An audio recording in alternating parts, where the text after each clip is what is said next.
ನೋಡ್ ರಾಧಿಕಾ, ಸುಮ್ನೆ ನಂಗೆ ಕೋಪ ಬರಿಸ್ಬೇಡ. ನಿಜ ಏನಿದೆ ಹೇಳು. ನಾನ್ ಪ್ರೀತಿಸಿದ ಹುಡುಗ ನನಗ್ ಮೋಸ ಮಾಡ್ದ, ಅದಕ್ಕೆ ಈ ತರ ಮಾಡ್ಕೊಂಡೆ. ಏನು, ನೀನೊಂದು ಹುಡುಗನ ಇಷ್ಟಪಟ್ಟಿದ್ಯಾ? ಯಾರೇ ಅವನು?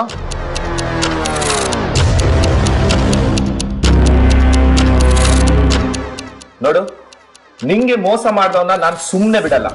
ಅವನನ್ನ ನಾನ್ ಕೊಲೆ ಮಾಡ್ತೇನೆ. ಅವನ ಹೆಸರು ಹೇಳೋ.